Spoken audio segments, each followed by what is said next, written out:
Hello. चलो, good morning. और सब कैसे हो? सब मस्त, बढ़िया, शानदार, ज़बरदस्त, जिंदाबाद। चलो, तो आज हम लोग जहाँ पे टॉपिक ख़त्म किए थे उसी से आगे कंटिन्यू कर रहे हैं। तो अगला हमारा जो टॉपिक है उसी को लगा लेते हैं। सभी लोग टॉपिक डाल दो। क्या? Bond energy. Topic bond energy of carbon hydrogen bond. ये अपना टॉपिक है, bond energy of carbon hydrogen bond. तो हम लोग कार्बन हाइड्रोजन के बॉन्ड एनर्जी के बारे में कंपेयर करेंगे कि ये बेसिकली क्या होता है। ठीक है, तो पहला क्वेश्चन यही, how to compare bond energy of carbon hydrogen bond. तो पहला तो यही देख लेते हैं कि ये है क्या और कैसे करना है। तो फर्स्ट पॉइंट हम लोग क्या बोल सकते हैं, हाउ टू कैलकुलेट या find, how to find bond energy of carbon hydrogen bond. ठीक है भाई, how to find carbon hydrogen bond energy, या इसी को बोल सकते हो how to compare carbon hydrogen bond energy. तो हमने यहाँ पर दो एनर्जी की बात कर ली थी, हीट ऑफ कंबल्सन और हीट ऑफ हाइड्रोजिनेशन की। अब यहाँ पे हम लोग बात कर रहे हैं किसकी? Bond energy. अच्छा, इसी को ना कई बुक में कई जगह पर बॉन्ड एनर्जी शॉर्ट में तुम चाहो तो इसको BE बोल दो, या कुछ लोग इसी को BDE भी बोलते हैं, bond dissociate energy. Bond dissociate energy, BDE या BE, दोनों बातें की है, बॉन्ड एनर्जी या बॉन्ड डिसोसिएट एनर्जी। कैसे कैलकुलेट करेंगे उसी की बात कर रहे हैं। तो देखो, जैसे मैं क्या कर रहा है, यहाँ पर एक एग्जाम्पल लेकर के तुम्हें बता रहा हूँ। एग्जाम्पल यहाँ पर मान लो अपने पास ये कार्बन है और इसके पास ये इसका फ्री रेडिकल, ये हाइड्रोजन है और ये इसका फ्री रेडिकल। तो दोनों फ्री रेडिकल हैं और ये दोनों फ्री रेडिकल क्या करेंगे? आपस में बॉन्ड बनाएंगे। कैसे? ये दोनों मान लो घूम रहे हैं, टहल रहे हैं, चल रहे हैं। अब चलते चलते आपस में किसी दिन एक दूसरे से टकरा गए तो क्या होगा? कोलिजन हो गया। तो हम लोग बोल सकते हैं कि इनमें अगर इफेक्टिव कोलिजन होता है तो ये दोनों इलेक्ट्रॉन आपस में क्या कर जाएंगे? ओवरलैप कर जाएंगे और बॉन्ड बनाएंगे। अगर ये कोलिजन इफेक्टिव हुआ तो स्ट्रॉन्ग बॉन्ड बनेगा, और अगर इफेक्टिव नहीं हुआ, मतलब ऐसा हुआ कभी कि ये कार्बन आ रहा था और ऐसे ऊपर से चला गया, या ये हाइड्रोजन आ रहा था ऐसे नीचे से चला गया। तो इफेक्टिव कोलिजन का मतलब क्या है कि दोनों का एक डायरेक्शन में होना और कोलिजन होना जरूरी है। इसलिए यहाँ पर दोनों का कोलिजन इफेक्टिव होना चाहिए। ऐसा नहीं कि ये हाइड्रोजन इधर चला गया, ये कार्बन इधर आ गया, तो कोलिजन ही नहीं होगा ना भाई। अरे बोलो, अरे यस या नो। अगर कार्बन इधर से आ रहा है, हाइड्रोजन इधर चला गया, तो कोलिजन होगा क्या बताओ? या हाइड्रोजन इधर आ रहा है, कार्बन ऐसे नीचे से भाग गया, तो बताओ कोलिजन होगा क्या? नहीं होगा ना। तो यहाँ पर बोल सकते हैं कि इफेक्टिव कोलिजन होना चाहिए। तो जब इनमें इफेक्टिव कोलिजन होगा, क्या होगा? Effective collision.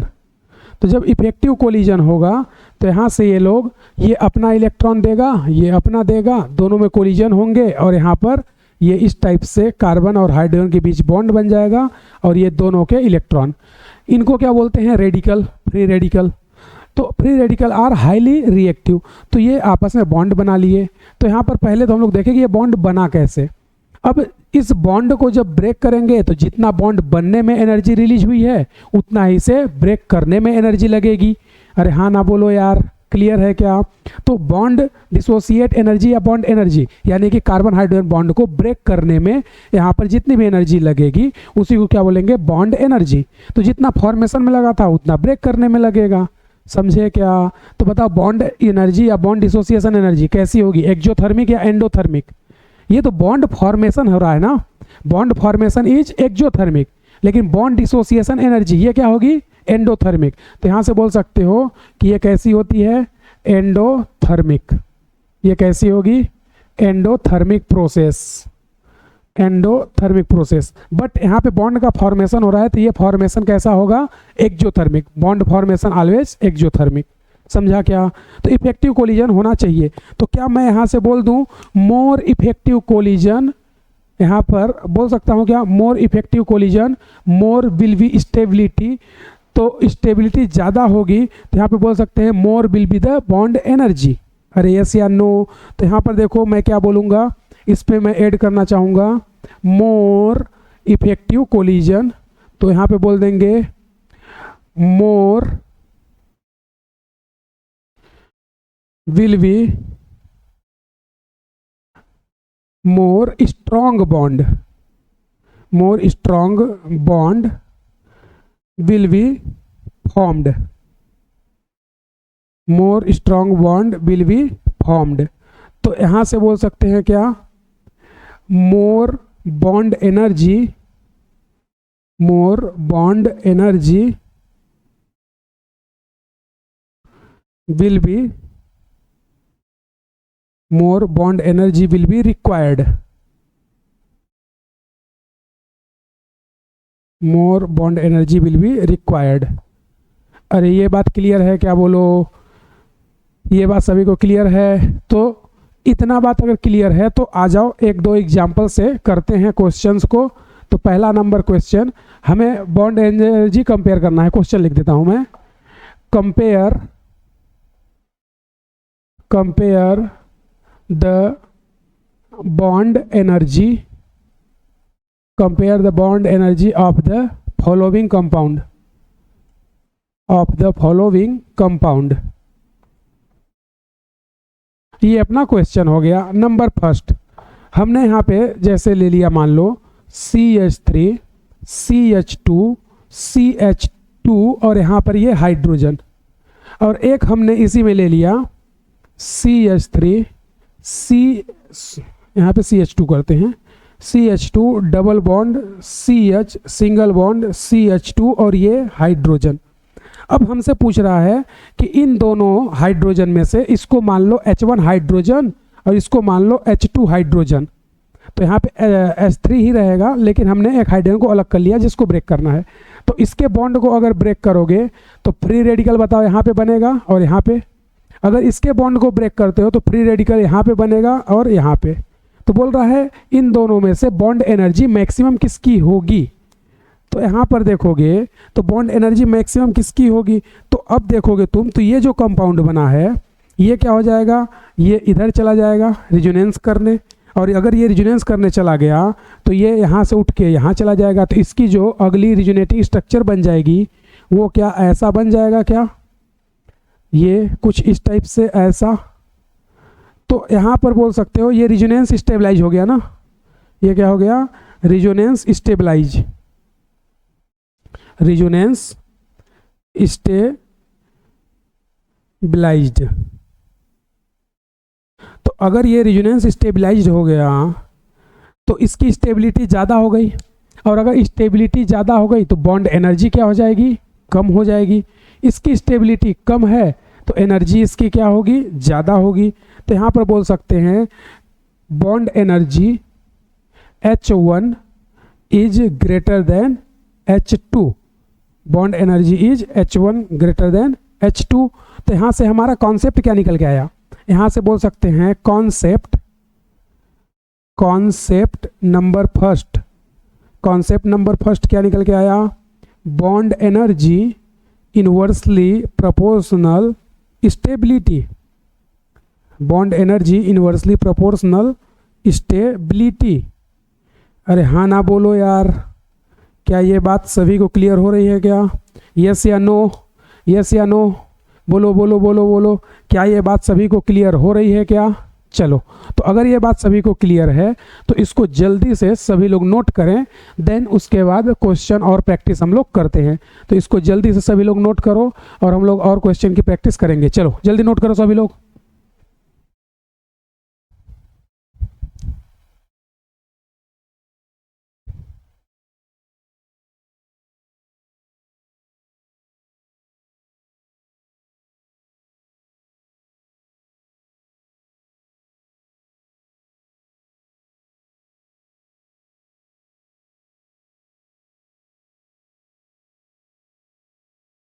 अरे लिखा क्या? चलो यहीं पे ना एक नोट और लगा लेते हैं, यहीं पर एक नोट और लगा लेते हैं। नोट क्या लगाते हैं? More stable free radical, more stable free radical is formed, more stable free radical is formed then less bond energy, less bond energy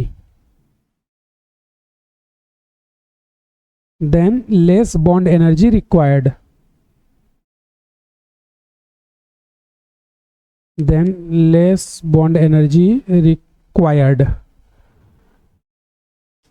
अरे बोलो भाई, ये बात सभी को क्लियर है क्या नोट में? चलो तो इसको जल्दी से नोट करो, देन उसके बाद हम लोग अगले पॉइंट की ओर चलते हैं और यहाँ पर अब कुछ क्वेश्चंस और एग्जाम्पल करते हैं। ठीक है भाई, आ जाओ। चलो इसको रब करता हूँ मैं और अगले एग्जाम्पल की ओर चलते हैं। और अगला एग्जाम्पल देखते हैं क्या है अपना। बहुत छोटा सा टॉपिक है ये, ज़्यादा नहीं, हम लोग कुछ क्वेश्चन इस पर करेंगे और ये ख़त्म हो जाएगा। मेन तो अपना था क्या, हीट ऑफ कंबल्सन और हीट ऑफ हाइड्रोजिनेशन। ये छोटा सा ही टॉपिक है बट कई बार क्वेश्चन आ जाते हैं, तो हमें डरना नहीं है, हमने सारा पढ़ रखा है, सारे क्वेश्चन कर लेंगे। चलो भाई अगला, अब यहाँ पर अगला देखना, हम लोग अगला क्वेश्चन कर रहे हैं। तो क्वेश्चन नंबर सेकेंड, जैसे मान लो अपने पास क्वेश्चन नंबर सेकेंड अपने पास ये है CH3 CH और ये H, ये CH2 और ये H। इस हाइड्रोजन को मैं बोल रहा हूँ H1 हाइड्रोजन और इसको मैं बोल रहा हूँ H2 हाइड्रोजन। कौन सा हाइड्रोजन की बॉन्ड एनर्जी मैक्सिमम होगी? ठीक है, ये तुम्हारा क्वेश्चन है क्या, एक है H1 एक है H2, तुम्हें बताना है कौन सा बॉन्ड एनर्जी मैक्सिमम होगी। तुम्हें करना क्या है, फ्री रेडिकल बनाओ, स्टेबिलिटी चेक करो, जिसकी स्टेबिलिटी ज़्यादा बॉन्ड एनर्जी कम, यानी कि यहाँ पे तुम्हें हाइड्रोजन को हटा के फ्री रेडिकल बना लेना है। यहाँ फ्री रेडिकल बनाओगे तो क्या होगा, यहाँ बनाओगे तो क्या होगा, समझा क्या? चलो जल्दी से इसका बताओ, आंसर क्या आएगा।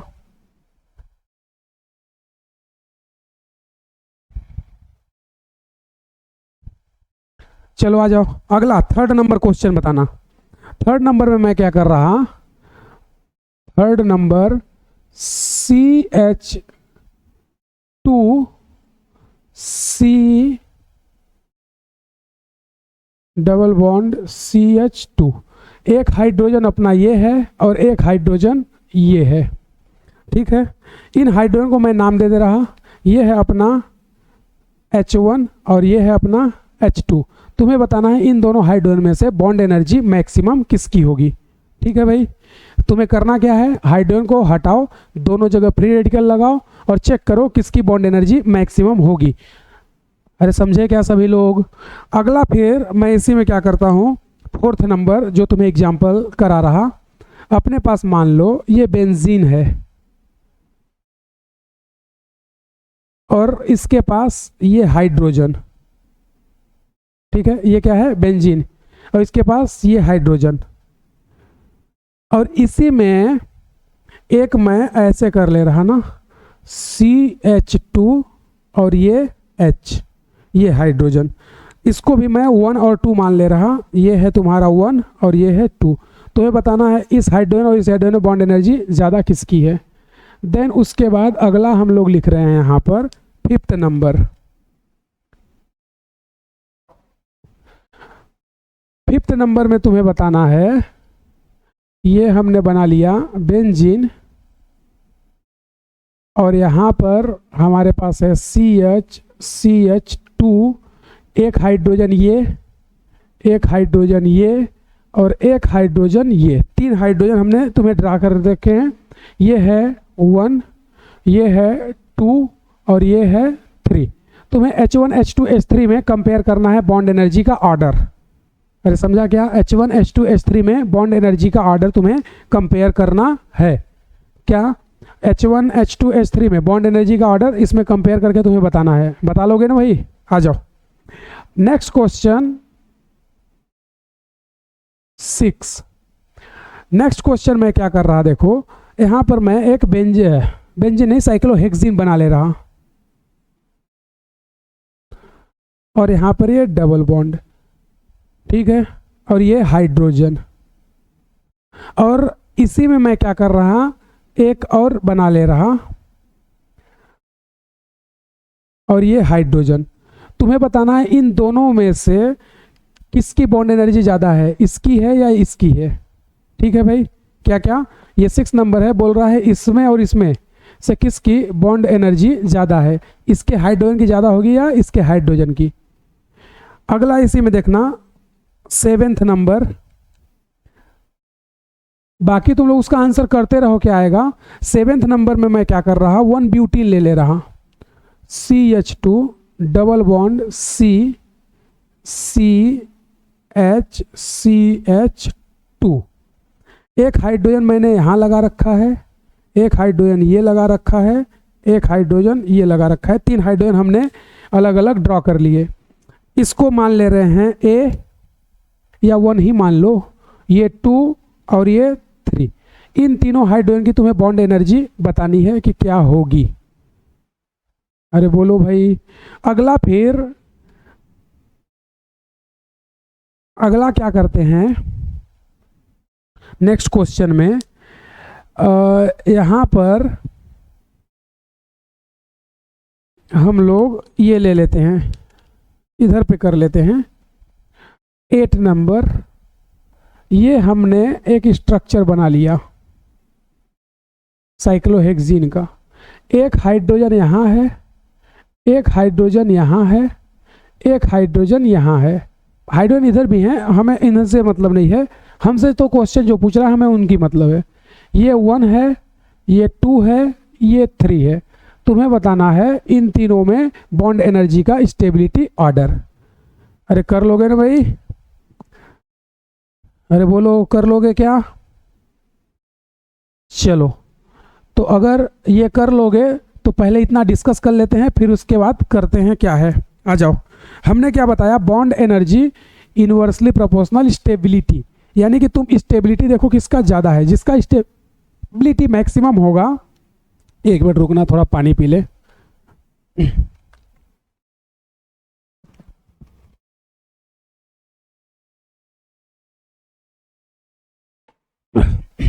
हाँ भाई, तो मैं क्या बोल रहा कि बॉन्ड एनर्जी जिसकी मैक्सिमम होगी उसकी स्टेबिलिटी मिनिमम होगी। तो तुम्हें चेक करना है स्टेबिलिटी। स्टेबिलिटी हर क्वेश्चन में याद करो तुम, heat of combustion, heat of hydrogenation और बॉन्ड एनर्जी, तीनों का एक ही काम है, क्या? Stability. Stability minimum, energy maximum. तो तुम स्टेबिलिटी को चेक करो हमेशा। स्टेबिलिटी निकालो, कैसे निकालोगे? फ्री रेडिकल बना लो। मैंने क्या बोला, ये बॉन्ड को ब्रेक करो, तो यहाँ पे क्या आएगा, फ्री रेडिकल। इस बॉन्ड को ब्रेक करो, यहाँ पे क्या आएगा, फ्री रेडिकल। अब देखोगे तो ये 2 डिग्री फ्री रेडिकल है और ये 1 डिग्री, तो बताओ स्टेबल ज़्यादा कौन होगा? ये 2 डिग्री फ्री रेडिकल है, ये 2 डिग्री फ्री रेडिकल है, और ये 1 डिग्री फ्री रेडिकल है। इन दोनों में ज़्यादा स्टेबल कौन होता है, 2 डिग्री या 1 डिग्री? 2 डिग्री ना।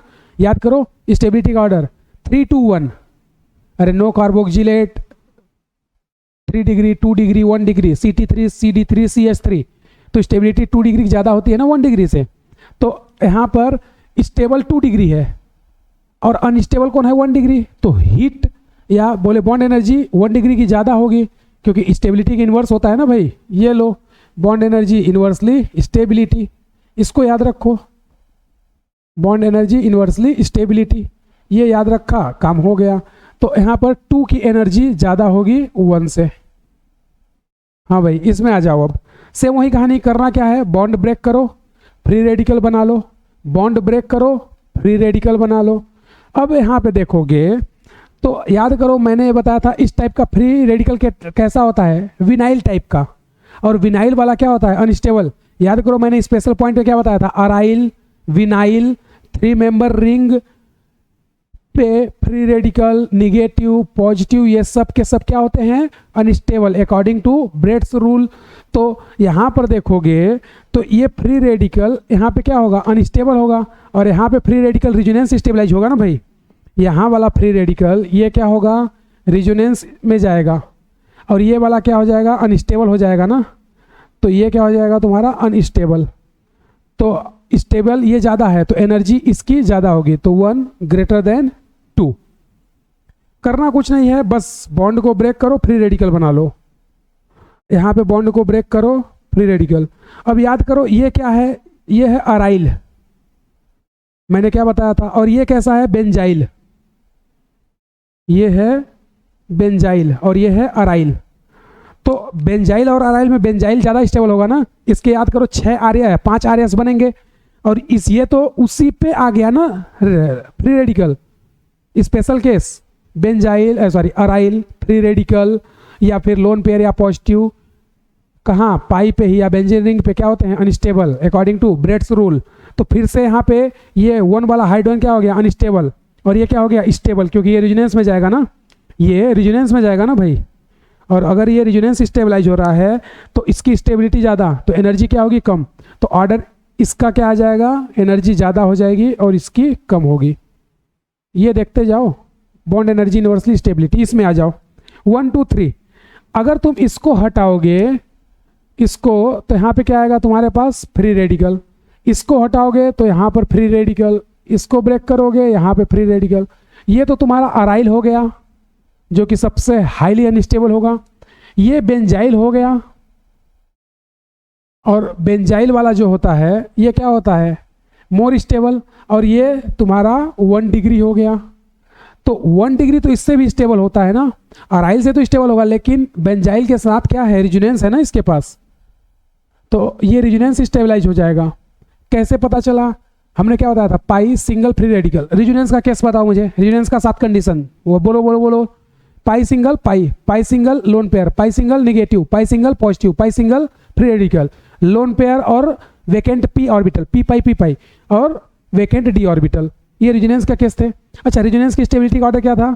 Neutral and number of pi, यही था ना। फिर उसके बाद चार्ज, उसके बाद मैक्सिमम ऑक्टेट कंप्लीट, फिर क्या था? मोर ईएन पर negative more stable, less EN पर पॉजिटिव मोर स्टेबल, फिर like charge close to each other और लाइक चार्ज दूर दूर, यही था। तो चलो आ जाओ। तो अब इन तीनों में देखोगे तो सबसे अनस्टेबल क्या है? अराइल। तो सबसे ज़्यादा एनर्जी 1 की हो जाएगी। देन उसके बाद सबसे ज़्यादा स्टेबल तो ये है ना, रेजोनेंस में है, तो ये अनस्टेबल है, तो उसके बाद क्या आ जाएगा? 3। उसके बाद क्या आ जाएगा? 2। अरे समझ रहे हो तुम लोग कि बस मैं ही बस पढ़ते जा रहा? समझे क्या? अराइल सबसे ज़्यादा अनस्टेबल है तो इसकी एनर्जी सबसे ज़्यादा। अब ये 1 डिग्री है, ये रेजोनेंस स्टेबलाइज है, तो रेजोनेंस वाला ज़्यादा स्टेबल होगा ना, तो मोर स्टेबल वाला की एनर्जी सबसे कम होगी, मिनिमम। आ जाओ इसके पास। अब इसको यहाँ से उड़ाओ, और यहाँ से इसको उड़ाओगे तो यहाँ पे फ्री रेडिकल बनेगा। इसको यहाँ से उड़ाओगे तो यहाँ पे फ्री रेडिकल। अब ये फ्री रेडिकल 2 डिग्री है, साथ में देखोगे तो इसके साथ रेजोनेंस हो गया ना, पाई सिंगल फ्री रेडिकल, तो 2 डिग्री के साथ ये रेजोनेंस में है, और ये सिर्फ 2 डिग्री है, रेजोनेंस इसके पास नहीं है। तो ये स्टेबल ज़्यादा होगा ना, तो यहाँ पे बोल सकते हैं एनर्जी इसकी ज़्यादा होगी। अरे समझे क्या? अरे बोलो, क्लियर है? बोलो बोलो बोलो, ये क्लियर है ना? आ जाओ अब अगला। इसमें बताना, इसमें अब इसमें देखोगे तो इसको हटाओ और फ्री रेडिकल यहाँ लगाओ, इसको हटाओ फ्री रेडिकल यहाँ लगाओ, इसको हटाओ फ्री रेडिकल यहाँ लगाओ। तो ये तो विनाइल वाला केस हो गया भाई। ये वाला क्या हो गया? विनाइल। तो विनाइल, अराइल, ये सब क्या होते हैं? Highly unstable. ये 2 डिग्री तो रेजोनेंस में जाएगा ना, पाई सिंगल फ्री रेडिकल, तो ये वाला तो रेजोनेंस स्टेबलाइज हो गया, और ये 1 डिग्री है, तो रेजोनेंस वाला सबसे ज़्यादा स्टेबल होगा ना, तो इसकी एनर्जी सबसे कम होगी। तो ऑर्डर क्या आ जाएगा? ऑर्डर सबसे ज़्यादा 1, उसके बाद 3, उसके बाद 2। ये बॉन्ड एनर्जी का ऑर्डर, क्योंकि 2 सबसे ज़्यादा स्टेबल है तो उसकी एनर्जी सबसे कम होगी, 1 हाईली अनस्टेबल है तो उसकी एनर्जी मैक्सिमम होगी। इसमें आ जाओ अब। इसमें बताना, यहाँ से अगर हटाएंगे तो फ्री रेडिकल यहाँ पे आएगा, और ये कंडीशन क्या हो गई? विनाइल वाली हो गई ना, और अगर यहाँ से हटाएंगे तो फ्री रेडिकल यहाँ आएगा, तो ये तो रेजोनेंस स्टेबलाइज हो जाएगा भाई। और इसको यहाँ से हटाओगे तो ये क्या बन जाएगा, सिर्फ 2 डिग्री, ये सिर्फ 2 डिग्री बनेगा। तो ये विनाइल हो गया, ये रेजोनेंस हो गया, ये 2 डिग्री है। तो हाईली अनस्टेबल कौन है, विनाइल, तो इसकी एनर्जी भी सबसे ज़्यादा। हाईली स्टेबल कौन है, 2 वाला, और ये बीच में आ जाएगा। अरे ऐसे अनु क्लियर है क्या? चलो, तो अगर इतनी बात क्लियर है तो इसे जल्दी से नोट करो, फिर उसके बाद 1-2 क्वेश्चन और देखते हैं हम लोग थोड़ा अच्छा सा।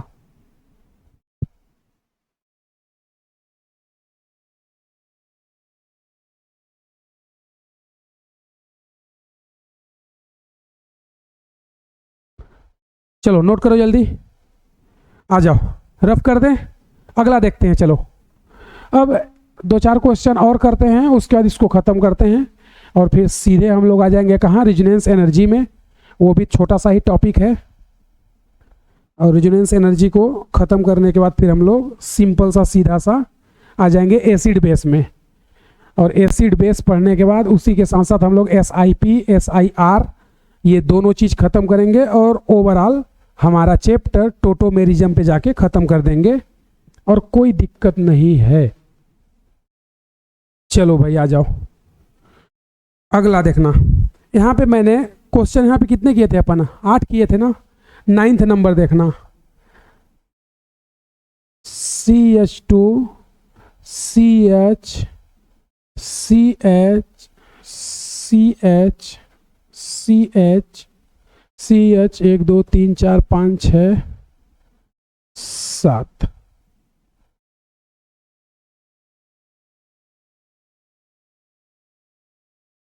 ये एक हाइड्रोजन, ये एक हाइड्रोजन, और ये एक हाइड्रोजन, एक इसको हटाओ, ये एक हाइड्रोजन और ये एक हाइड्रोजन, 1 2 3 4 5। इसमें तुम्हें बताना, यहीं पे यहाँ पे भी ले लेते हैं, ये लो, कोई दिक्कत नहीं है, ये लो। अब यहाँ पे इसको हम लोग काउंटिंग कर देते हैं, 1 2 3 4 5 6। ये अपने पास हाइड्रोजन है, हमें इनमें स्टेबिलिटी का ऑर्डर बताना है 1 2 3 4 5 6 में, ठीक है भाई।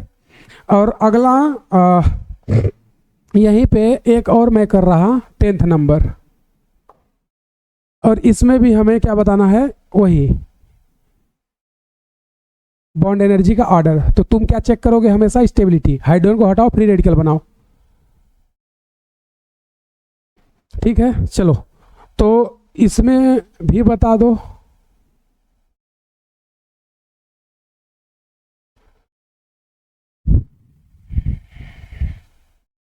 एक दो तीन चार,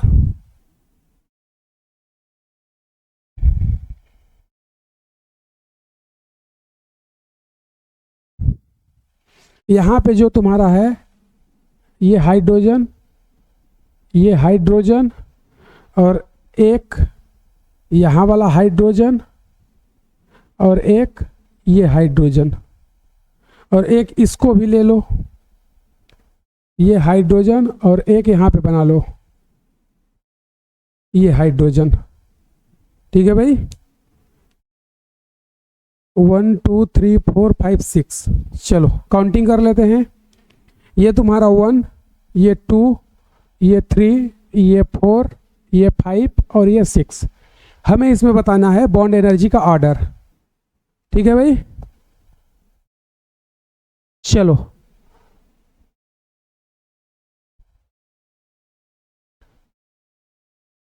चलो जल्दी बता दो आंसर क्या आएगा। उसमें चलें क्या, इसमें बताओ। अगर इसको हटा रहे हो तो फ्री रेडिकल यहाँ आएगा और ये रेजोनेंस में जाएगा, तो ये तो क्या हो गया तुम्हारा, रेजोनेंस स्टेबलाइज।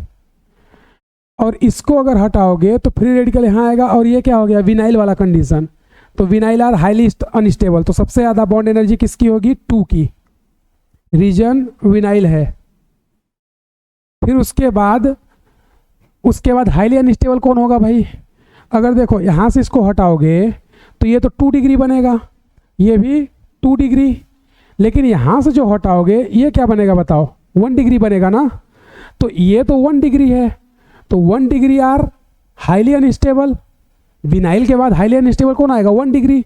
तो 1 डिग्री सबसे पहले हो जाएगा, तो 2 के बाद क्या आ जाएगा 6। भाई एनर्जी का ऑर्डर निकाल रहे हैं ना, स्टेबिलिटी में सबसे ज़्यादा स्टेबल तो ये होगा, सबसे ज़्यादा अनस्टेबल सॉरी, और सबसे ज़्यादा स्टेबल रेजोनेंस वाले। तो अब देखोगे तो ये भी तो रेजोनेंस कर सकता है, तो इसके पास भी क्या है, रेजोनेंस है। अब इन दोनों में ये क्या है बताओ, 2 डिग्री, ये भी क्या है 2 डिग्री। अब दोनों 2 डिग्री हैं, तो स्टेबिलिटी कैसे निकालते हैं बताओ, अल्फा हाइड्रोजन से। अरे बोलो भाई, यहाँ पे एक हाइड्रोजन और रहेगा ना, यहाँ पे एक हाइड्रोजन रहेगा, हाँ। तो ये भी 2 डिग्री, ये भी 2 डिग्री, तो इसके पास अल्फा एच काउंट करो, इसके पास अल्फा एच काउंट करो। इसके पास सिर्फ एक ये वाला अल्फा एच होगा, और इसके पास 2 अल्फा एच और एक ये 3 अल्फा एच। तो इसके पास क्या है, इसके पास फोर्थ वाले के पास क्या क्या है अपने पास, फोर्थ वाले के पास 2 डिग्री, साथ में क्या है ये 2 यहाँ पे, एक यहाँ पे, 3 अल्फा एच। और इसके पास, अच्छा ये तो 1 डिग्री है ना यार, सॉरी सॉरी सॉरी, ये तो 1 डिग्री है, तो इसका तो कोई बात ही नहीं करेंगे। हाँ ठीक है ना, कोई दिक्कत नहीं है, ठीक है ठीक है ठीक है ठीक है, ये 1 डिग्री है, तो ये तो हाँ 6 आ गया है, इसकी बात नहीं करेंगे अब। तो ये 2 डिग्री प्लस 3 अल्फा एच, ये दोनों रिजोनेंस में जा रहे थे, तो सबसे लास्ट में आ जाएंगे। इन दोनों में देखा जाए रिजोनेंस वालों को, तो 3 और 1 में ज़्यादा स्टेबल कौन होगा, ये रिजोनेंस के साथ साथ अल्फा एच भी इसको मिलेंगे ना, कितने, 3 इधर से और 2 इधर से, इसके पास 5 मिलेंगे। तो 3 वाला सबसे लास्ट में आएगा और 1 वाला उसके बाद। इसके पास क्या है 3 वाले के पास बताओ, 3 वाले के पास रिजोनेंस है, और साथ में क्या मिलेगा रिजोनेंस के साथ साथ अल्फा एच, और इसके पास सिर्फ रिजोनेंस मिलेगा ना। अब बचा क्या क्या, 3 हो गए और 2 4 और 5 बचा है, तो 5 वाला तो 3 डिग्री बन जाएगा ना भाई, 5 वाला 3 डिग्री बन जाएगा। तो 3 डिग्री की स्टेबिलिटी 2 डिग्री से ज़्यादा होती है ना, तो 2 डिग्री की एनर्जी ज़्यादा होगी, यानी कि फोर्थ पहले आएगा, उसके बाद फिफ्थ आएगा। तो ये अपना ऑर्डर हो गया। ये 6 वाला 1 डिग्री है, ये फोर्थ वाला 2 डिग्री है, फिफ्थ वाला 3 डिग्री है। ये विनाइल है हाईली अनस्टेबल, ये 1 डिग्री 6 वाला, ये फोर्थ वाला 2 डिग्री, ये 3 डिग्री, ये रिजोनेंस है, ये रिजोनेंस प्लस अल्फा एच है। समझा क्या, ये ध्यान से समझ लेना, बहुत ही अच्छा है। एक बार और इसको समझते हैं फिर से, और क्वेश्चन को सॉल्व करते हैं, देखना। अगर इसको निकालोगे तो फ्री रेडिकल रिजोनेंस पा जाएगा, यानी कि सबसे हाईली स्टेबल 1 वाला हो जाएगा। इसको क्या मिल गया, रिजोनेंस मिल गया, तो सबसे ज़्यादा स्टेबल ये है, तो एनर्जी सबसे कम। इसमें हाईली अनस्टेबल कौन होगा, हाईली अनस्टेबल ये होगा ना अराइल। भाई अगर इसको हटाओगे तो ये यहाँ आ जाएगा ना, तो फ्री रेडिकल कहाँ चला गया, अराइल पे, तो ये हाईली अनस्टेबल, तो इसकी एनर्जी सबसे ज़्यादा, यानी कि 2 वाला मैक्सिमम। उसके बाद बताओ, अब उसके बाद देखोगे तो ये 3 वाले को देखो, 3 वाले के पास यहाँ से हटाओगे तो ये फ्री रेडिकल, तो ये भी बेंजाइल था, ये भी बेंजाइल, दोनों रिजोनेंस में जा रहे हैं। इन दोनों में ज़्यादा स्टेबल कौन होगा, तो इसके पास रिजोनेंस और अल्फा एच दोनों है ना, तो यानी कि ये ज़्यादा स्टेबल होगा, तो यानी कि हाईली स्टेबल इसके बाद ये भी है, यानी कि 3। ये क्या है इसके पास, 3rd नंबर वाले के पास रिजोनेंस है, साथ में अल्फा एच है। भाई यहाँ पे अल्फा एच मिलेगा ना इसको, तो ये तो स्टेबल है। अब 4 5 6 में देखो, 4 वाला क्या बनेगा, फ्री रेडिकल यहाँ पे 2 डिग्री, यहाँ पर भी 2 डिग्री, यहाँ पर 1 डिग्री, तो 1 डिग्री हाईली अनस्टेबल हो जाएगा ना, तो 1 डिग्री हाईली अनस्टेबल, तो आ जाएगा 6 वाला। उसके बाद 5 और 4 दोनों 2 डिग्री है ना, तो दोनों 2 डिग्री है, तो अब क्या करें, अल्फा एच देख लो, तो 4 वाले के पास कितने अल्फा एच मिलेंगे, 2, और यहाँ पर एक भी नहीं। इसके पास कितने अल्फा एच मिलेंगे, यहाँ पर 3, और इधर पे एक भी नहीं, तो इसके पास 3 अल्फा एच है, इसके पास 2 अल्फा एच, तो ये अनस्टेबल होगा। तो 4th, देन उसके बाद 5th, तो ये क्या है, इसके पास 2 अल्फा एच है, इसके पास 3 अल्फा एच है, और इसके पास 6 वाला कहाँ गया, ये 1 डिग्री है, और ये विनाइल है। अरे समझा क्या भाई, बोलो, क्वेश्चन बहुत ही अच्छा है, कर लोगे, बहुत आराम से करना है, इजी, कोई टेंशन, सॉरी विनाइल नहीं, इसको अराइल बोलते हैं, विनाइल तो उधर था, ये अराइल। चलो, तो इसको आई होप तुम लोगों को अच्छे से समझ आया होगा। एक दो क्वेश्चन और कर लें क्या, ऐसा ही एकदम तड़कता? चलो ठीक है, एक दो क्वेश्चन और कर लेते हैं। चलो यहीं पे कर लेते हैं ना यार। ये बताओ क्या है, 10th ना, 11th वाला बताना। यहाँ पर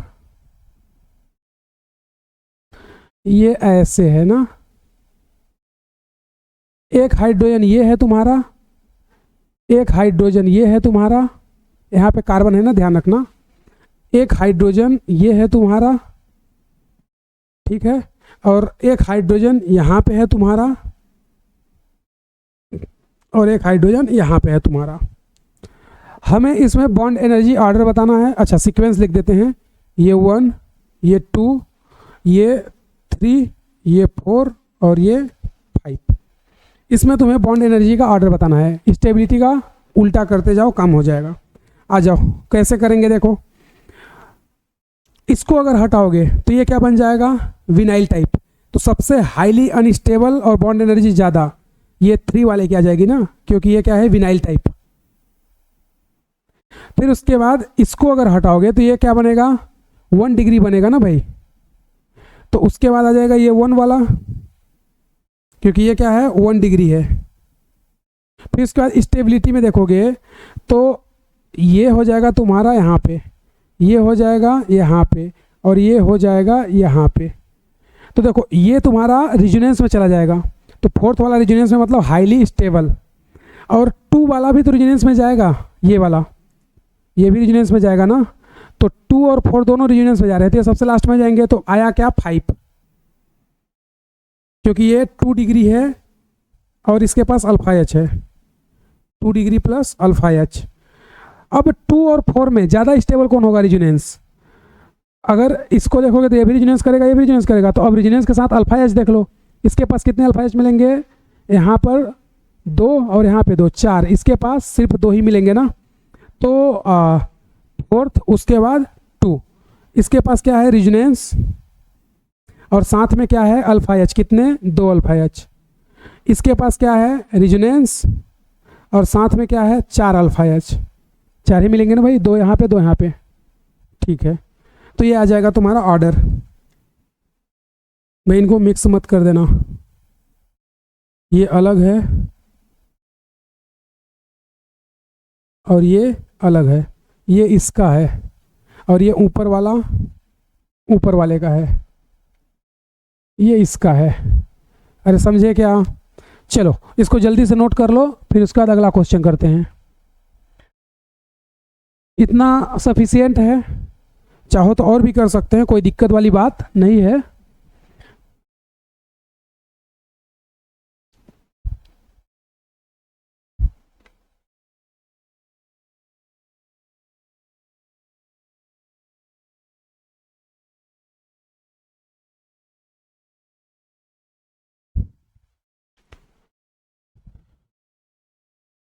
चलो भाई,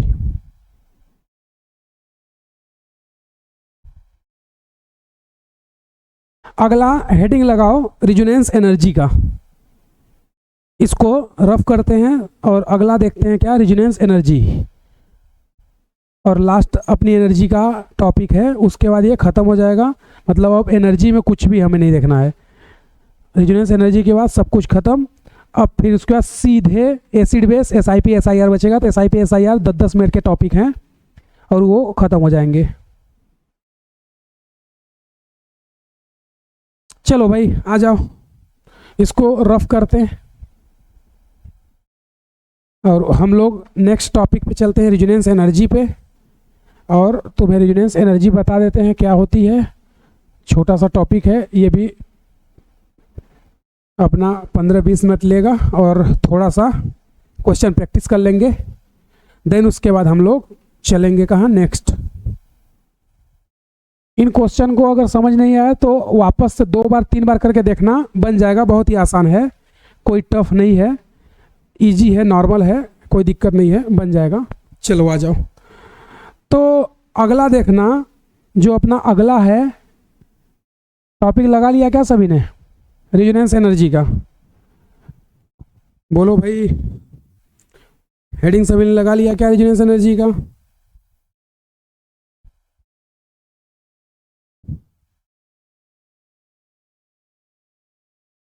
चलो, अगर हेडिंग सभी ने लगा लिया है तो अगला देख लेते हैं। आ जाओ, अगला हेडिंग सभी लोग लगाओ, रेजोनेंस एनर्जी, या इसी को बोलते हैं डीलोकलाइजेशन एनर्जी, या इसी को बोलते हैं स्टेबलाइज एनर्जी। तो अगला है अपना रेजोनेंस एनर्जी, या इसी को बोल सकते हो तुम डी लोकलाइज्ड एनर्जी, या इसी को बोल सकते हो तुम स्टेबलाइज्ड एनर्जी,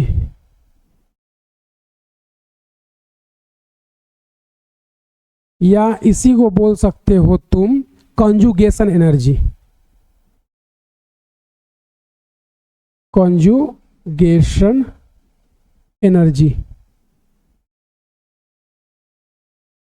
तो ये इतने सारे इसके नाम हैं।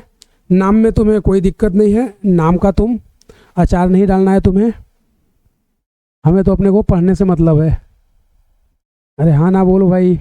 चलो, तो रेजोनेंस एनर्जी होती क्या है इसके बारे में पहले डिस्कस करेंगे, फिर उसके बाद हम लोग एनर्जी डिफरेंस और वो सब देखेंगे।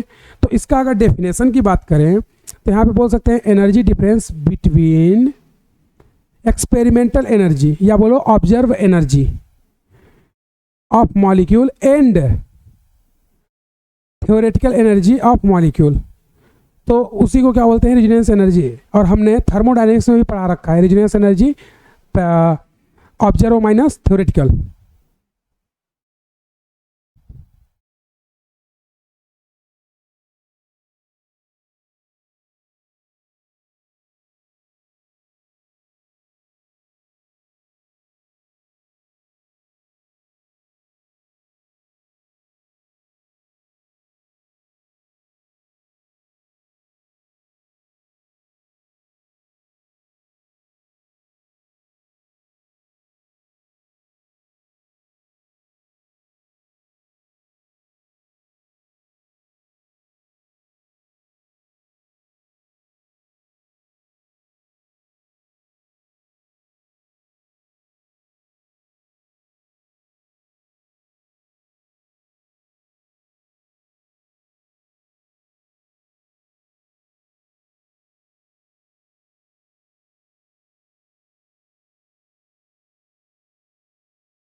चलो भाई,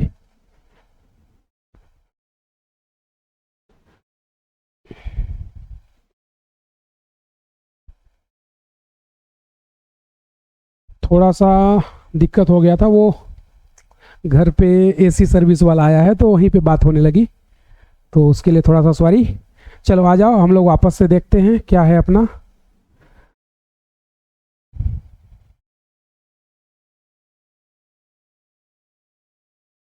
एक मिनट रुक जाओ थोड़ा सा। भाई चलो, सब कुछ सेट। हल्का सा इसको ऐसे कर लें।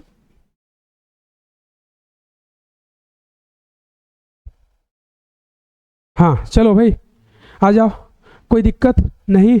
चलो थोड़ा सा वो घर पे कॉल आ गया था, कोई नहीं, आ जाओ हम लोग अपना क्वेश्चन करते हैं क्या है और कैसे है। तो देखना अगला अगर हम लोग बात करें तो कैसे करेंगे। तो हम क्या बात कर रहे हैं, रेजोनेंस एनर्जी की बात। तो यहाँ पे बोल सकते हैं energy difference between experimental energy of molecule and theoretical energy of molecule is called resonance energy. और रेजोनेंस एनर्जी हम लोग यहाँ पर देखेंगे कैसे कैलकुलेट करते हैं। तो पहले डेफिनेशन लिख लेते हैं हम लोग। ये हेडिंग तो लगा दिए, कोई दिक्कत नहीं है, हेडिंग लगा दिए है, कोई दिक्कत वाली बात नहीं है। वॉइस आ रही है ना सभी को? चलो तो यहाँ पर पहले हम लोग लिख लेते हैं डेफिनेशन। क्या? डिफरेंस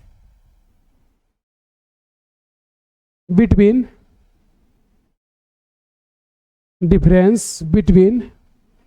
एक्सपेरिमेंटल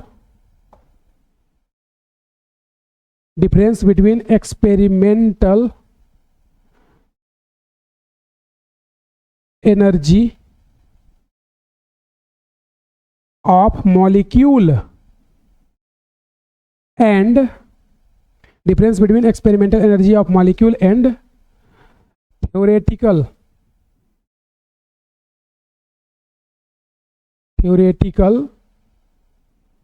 energy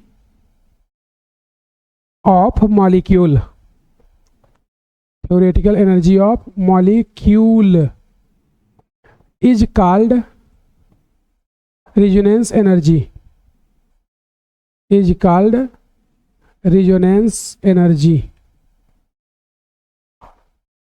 तो यहाँ पर सिंपल सा रेजोनेंस एनर्जी का एक फार्मूला क्या आ गया, resonance energy equal to observe या एक्सपेरिमेंटल बोल सकते हो, ऑब्जर्व रेजोनेंस एनर्जी माइनस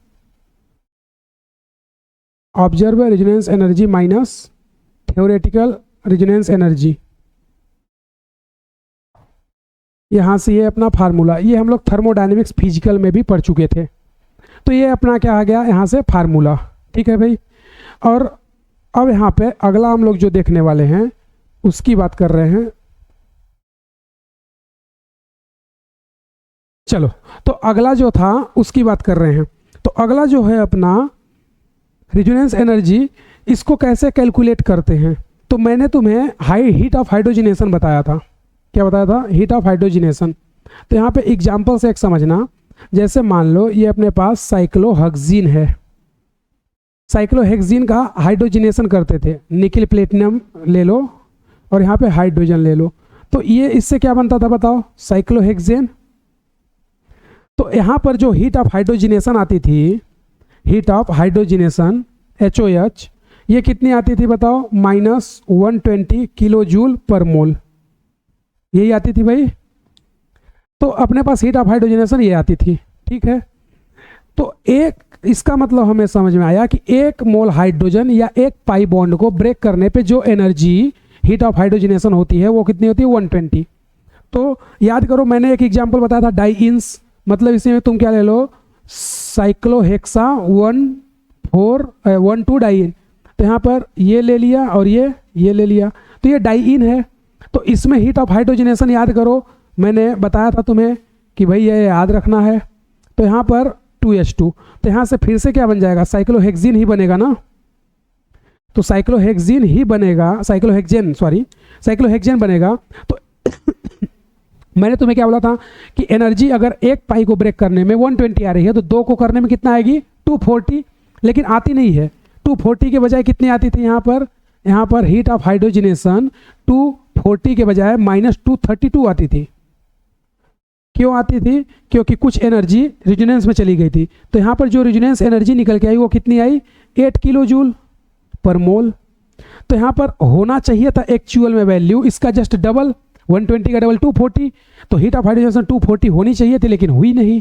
तो 8 किलो जूल कहाँ चली गई? रेजोनेंस में। तो रेजोनेंस में जो एनर्जी गई वही क्या थी, रेजोनेंस एनर्जी, या रेजोनेंस करने में जो एनर्जी लगती है वो रेजोनेंस एनर्जी। तो बेंजीन की रेजोनेंस एनर्जी क्या होगी ये बताओ। यहाँ पर अगर मैं बेंजीन बना लूँ तो ये बेंजीन, तो ये एक्चुअल में आया कैसे है आंसर। एक्चुअल में देखोगे तो यहाँ पर हमने सोचा कितना था, यहाँ पर सोचा था कि हमारा आंसर कितना आना चाहिए 240, लेकिन आया कितना 232। भाई हमने सोचा कितना था 240 और आया कितना 232, तो रेजोनेंस एनर्जी कितनी होगी 8 किलो जूल। तो उसी तरह यहाँ पर अगर हम लोग हीट ऑफ हाइड्रोजनेशन करा दें, निकल प्लेटिनम ले लो और यहाँ पर हाइड्रोजन ले लो 3 मोल, तो यहाँ पे फिर से क्या बन जाएगा साइक्लोहेक्सेन। तो इसकी एनर्जी आनी चाहिए थी कितनी, एक की 120 है तो 3 को ब्रेक करेंगे तो कितना आ जाएगा 360 ना। तो यहाँ पर हीट ऑफ हाइड्रोजिनेशन ये आनी कितनी चाहिए थी 360 किलो जूल पर मोल, ये आनी चाहिए थी, लेकिन एनर्जी इतनी नहीं आई, एनर्जी इतनी नहीं आई। कितनी आई फिर एनर्जी यहाँ पर हीट ऑफ हाइड्रोजनेशन, याद करो मैंने बेंजीन का तुम्हें बताया था कितना आता है -208 किलो जूल पर मोल। तो आनी चाहिए थी इतनी लेकिन आई इतनी। तो रेजोनेंस एनर्जी कितनी हुई, तो रेजोनेंस एनर्जी का फार्मूला क्या है ये, यानी कि हमने ये जो सोचा था ये क्या था थ्योरेटिकल, आई कितनी ये है ऑब्जर्व या एक्सपेरिमेंटल वैल्यू। तो ये वैल्यू कैसी है ऑब्जर्व या एक्सपेरिमेंटल, ऑब्जर्व बोल दो या इसी को बोल दो एक्सपेरिमेंटल वैल्यू, और ये एनर्जी क्या थी थ्योरेटिकल वैल्यू, थ्योरेटिकल। तो हमने सोचा था आनी इतनी चाहिए, क्यों, क्योंकि 1 मोल की 120 तो 3 मोल की 360 आनी चाहिए थी, लेकिन आई नहीं, आई कितनी 208। तो फिर बाकी एनर्जी कहाँ गई, वो रेजोनेंस में चली गई। तो इन दोनों का फार्मूला लगा लो, रेजोनेंस एनर्जी इक्वल कितना आ जाएगा भाई, resonance energy equal observe minus theoretical. तो ऑब्जर्व माइनस थ्योरेटिकल से कितना आ जाएगा, ऑब्जर्व कितना है अपना -208 माइनस, और ये माइनस कितना हो जाएगा 360, तो ये माइनस माइनस प्लस हो जाएगा, और इसको इससे माइनस करोगे तो कितना आ जाएगा, ये 8 से 0 यानी कि 2 और ये 5 और ये 1 किलो जूल पर मोल। तो यहाँ पर जो अपनी रेजोनेंस एनर्जी निकल के आई वो कुछ ये आई, ये एक्चुअल में रेजोनेंस एनर्जी है, ये रेजोनेंस एनर्जी। इसका मतलब हमने सोचा था कि इसका हीट ऑफ हाइड्रोजनेशन ये आना चाहिए था, ये थ्योरेटिकल हो गई, लेकिन आता कितना है एक्चुअल में, ऑब्जर्व जो रियल में है वो इतना आता है बेंजीन का। मैंने बताया था कि याद रखना ये तीनों डाटा। तो यहाँ पर 208 आ गई, और 208 आ गई तो हमारे पास जो रेजोनेंस एनर्जी की वैल्यू आई, यहाँ से हमारे पास जो रेजोनेंस एनर्जी की वैल्यू आई कितनी आई -152 किलो जूल पर मोल। यानी कि तुम देख रहे हो कि जो जितना ज़्यादा स्टेबल है रेजोनेंस एनर्जी उसकी उतनी ही ज़्यादा है। मैं तुम्हें कॉन्सेप्ट और ये दोनों चीज़ बता रहा कि रेजोनेंस एनर्जी कैलकुलेट कैसे करते हैं, how to calculate resonance energy. तो हमें एक पाई बॉन्ड का पता है, तो दूसरे पाई बॉन्ड का कितना होगा, तीसरे का कितना होगा, ये निकाल रहे हैं। तो हमने सोचा था कि एक पाई का 120 है तो 2 पाई का 240 आना चाहिए था, लेकिन आया कितना, आया यहाँ पर 232। यानी कि ये कैसा हो गया थ्योरेटिकल, और ये कैसा हो गया बेटा प्रैक्टिकल। ये ऑब्जर्व वैल्यू हो गई और ये थ्योरेटिकल हो गई। तो हमने सोचा था कि एक पाई का 120 आता है तो 2 पाई का 240 आना चाहिए, लेकिन आया 232। तो रेजोनेंस एनर्जी कितनी निकल गई 8 किलो जूल। यानी रेजोनेंस एनर्जी कैसी हो गई एंडोथर्मिक, और रेजोनेंस एनर्जी एंडोथर्मिक है मतलब यहाँ पर मोर स्टेबिलिटी मोर रेजोनेंस एनर्जी। अरे समझा क्या, यहाँ पर कहानी उल्टा है, इस बार स्टेबिलिटी इसकी उल्टी चलेगी, मतलब जितना ज़्यादा स्टेबल होगा रेजोनेंस एनर्जी उतनी ही ज़्यादा होगी। कैसे, अगला देखना, यहाँ पे 2 थे ना, यहाँ पे 3 हो गया, मतलब ये एरोमेटिक ही हो गया। तो अब 3 की एनर्जी हमने सोचा था एक की 120 है तो 3 की 360 होनी चाहिए। अरे बोलो, अगर एक की 120 है तो 3 पाई को ब्रेक करेंगे तो 360 हमने सोचा था, ये थ्योरेटिकल वैल्यू है, लेकिन निकल के कितनी आई बताओ, निकल के आई -208, ये ऑब्जर्व वैल्यू है। तो रेजोनेंस एनर्जी कितनी आई -152 किलो जूल, हमने कैलकुलेट किया इस फार्मूले से। तो इसका मतलब मैं तुम्हें ये बताना चाहता हूँ कि देख रहे हो जितना ज़्यादा स्टेबिलिटी बढ़ रही है, ये साइक्लोहेक्सिन था, ये डाइइन था, ये ट्राइइन है, और ये एरोमेटिक भी है। तो जितना ज़्यादा स्टेबिलिटी होगी, जितना ज़्यादा स्टेबिलिटी होगी रेजोनेंस एनर्जी उतनी ही ज़्यादा होगी। अरे हाँ ना बोलो यार, समझे क्या समझे क्या समझे क्या? क्या बोला? Resonance energy directly proportional stability है। एरोमेटिक की स्टेबिलिटी ज़्यादा होती है ना, यहाँ पर रेजोनेंस हो रहा है और यहाँ पर कुछ भी नहीं हो रहा है, तो एरोमेटिक की रेजोनेंस एनर्जी ज़्यादा, it means resonance energy directly proportional stability. अरे हाँ ना बोल भाई। तो ध्यान रखना, heat of combustion, heat of hydrogenation और बॉन्ड एनर्जी, ये तीनों स्टेबिलिटी के इनवर्स होते हैं, जबकि रेजोनेंस एनर्जी, बोलो बोलो बोलो बोलो, resonance energy directly proportional stability होती है। समझा क्या? तो आई होप कि तुम्हें ये कॉन्सेप्ट क्लियर समझ में आ गया होगा कि मैं तुम्हें क्या बताना चाह रहा था। तो तीन एनर्जी का ऑर्डर सेम है क्या? Heat of hydrogenation, heat of combustion और बॉन्ड एनर्जी या bond dissociate energy carbon hydrogen का। ये तीनों स्टेबिलिटी के इनवर्स होते हैं, जबकि रेजोनेंस एनर्जी स्टेबिलिटी के प्रोपोर्शनल होती है। समझे क्या सभी लोग? बोलो भाई, क्या ये बात सभी को क्लियर हुई क्या? अगर क्लियर है तो इसको जल्दी नोट करो, उसके बाद अगले कॉन्सेप्ट की ओर चलते हैं।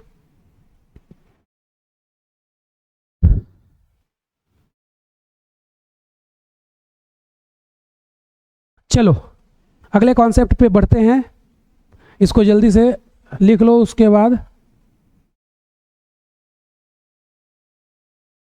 आगे बढ़ते हैं।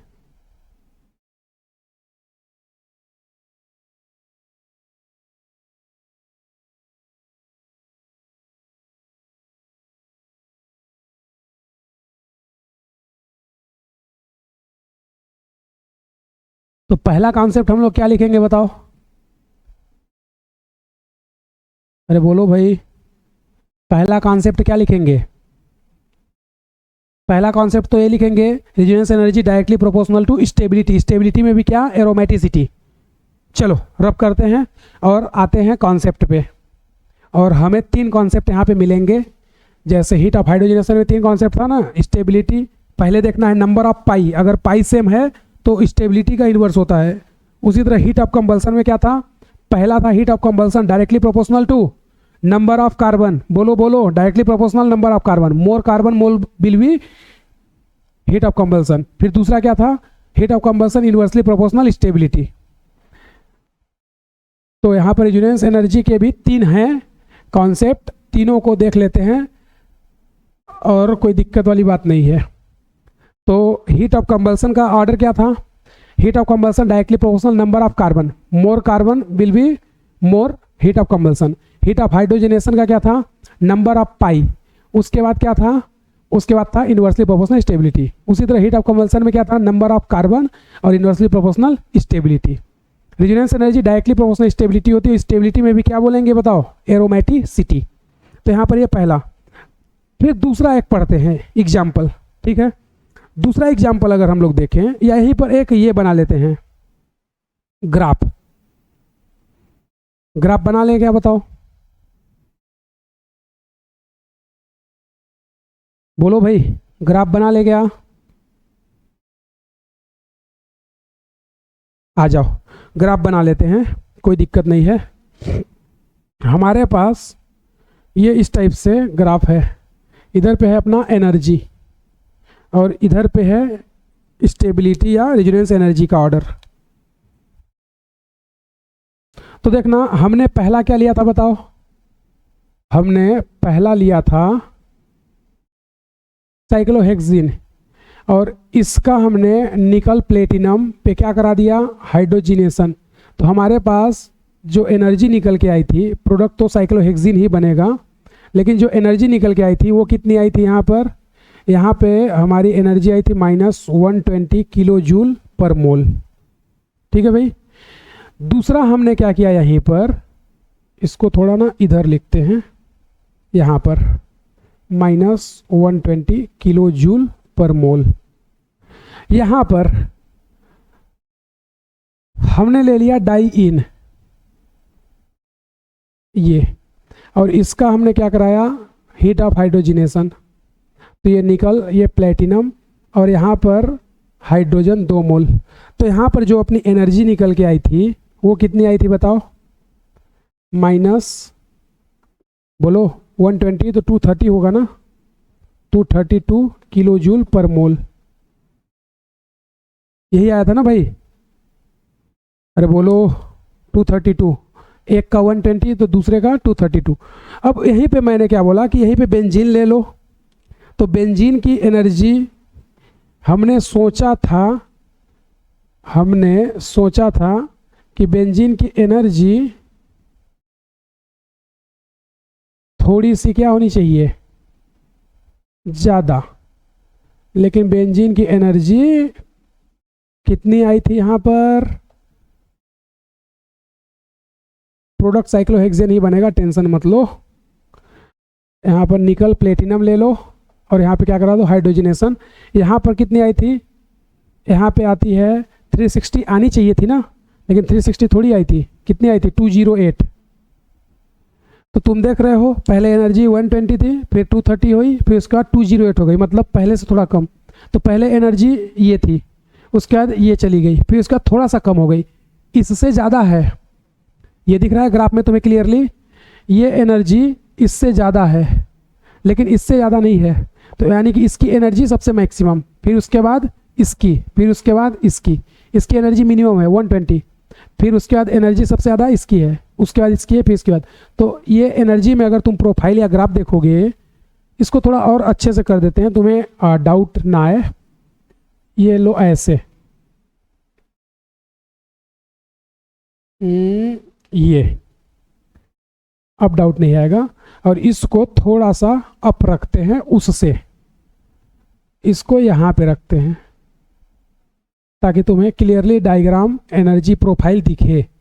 ये बेंजीन, तो अब देखो सबसे ज़्यादा एनर्जी इसकी, फिर उसके बाद इसकी, फिर उसके बाद इसकी। ग्राफ में तुम्हें दिख रहा है क्या, पहले एनर्जी इसकी 120, इसकी 208, इसकी -232। तो सबसे ज़्यादा एनर्जी इसकी है, फिर इसकी है, फिर इसकी है। समझे क्या? तो ये रेजोनेंस एनर्जी तुम्हें दिख रही है कैसे बढ़ रही है। सबसे ज़्यादा रेजोनेंस एनर्जी कहाँ मिल रही थी, इसकी 8 किलो जूल, इसके पास रेजोनेंस ही नहीं था। अरे कुछ क्लियर हुआ क्या?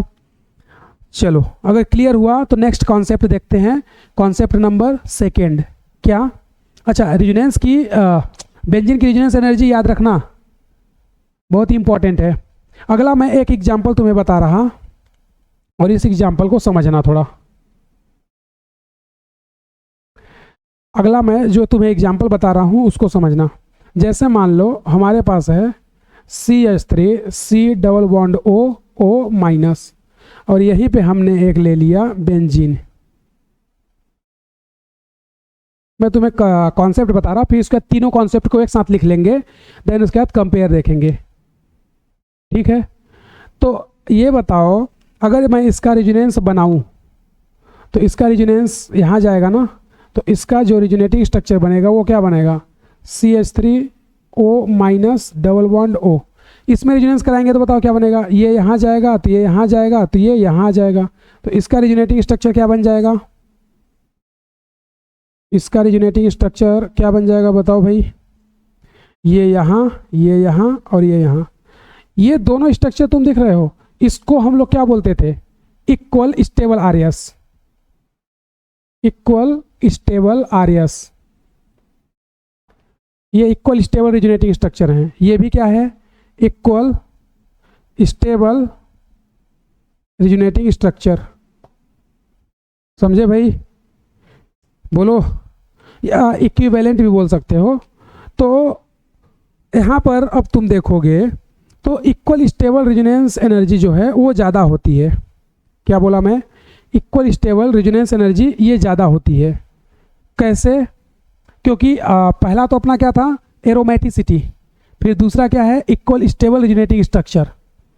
तो इसको हम लोग बोलते हैं इक्वल स्टेबल रेजोनेंस स्ट्रक्चर। अब कुछ लोगों को डाउट आया था, इसको मैं पहला मान ले रहा हूँ, कुछ लोगों को डाउट आया था कि सर इसको भी तो इक्वल स्टेबल बोल सकते हैं।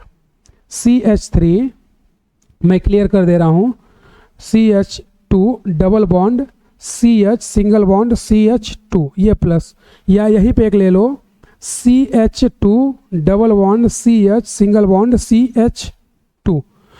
तो कुछ लोग बोल रहे थे सर इसका रेजोनेटिंग स्ट्रक्चर बनाओगे तो ये भी इक्वल स्टेबल रेजोनेंस ही तो बनेगा, यहाँ पर रेजोनेंस करा दो, ये यहाँ जाएगा तो प्लस यहाँ चला जाएगा, तो ये कुछ इस टाइप से बन जाएगा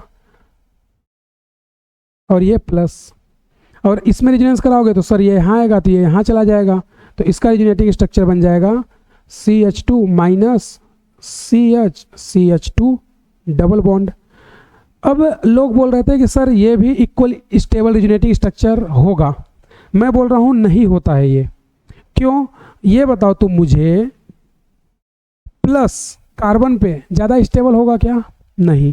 माइनस कार्बन पे ज़्यादा स्टेबल होगा क्या? नहीं। हमने क्या बोला था? लेस EN पर पॉजिटिव मोर स्टेबल। तो कार्बन लेस EN है क्या? नहीं, कार्बन लेस EN नहीं है, कार्बन का 2.5 EN होता है। और यहाँ पर मोर EN पर निगेटिव, मोर स्टेबल, जबकि ये होना कहाँ चाहिए था? ये ऑक्सीजन या फ्लोरीन पर होता तो मोर स्टेबल होता, जैसा कि इसमें था। समझे क्या तुम, क्या मैं बता रहा हूँ? इसलिए इनको हम लोग इक्वल स्टेबल रिजोनेटिंग स्ट्रक्चर नहीं बोलते हैं। ये इक्वल स्टेबल रिजोनेटिंग स्ट्रक्चर नहीं है, बस इनको रिजोनेटिंग स्ट्रक्चर ही बोलेंगे। ये सिर्फ और सिर्फ क्या है? ये रिजोनेटिंग स्ट्रक्चर हैं। ये सिर्फ और सिर्फ रिजोनेटिंग स्ट्रक्चर हैं। ये इक्वल स्टेबल इनको नहीं बोलोगे। क्यों नहीं बोलेंगे? क्योंकि मोर EN पर निगेटिव या पॉजिटिव ये होने चाहिए थे, तभी स्टेबल होता। तो इसको इक्वल RS कभी नहीं बोलना, ये ध्यान रखना।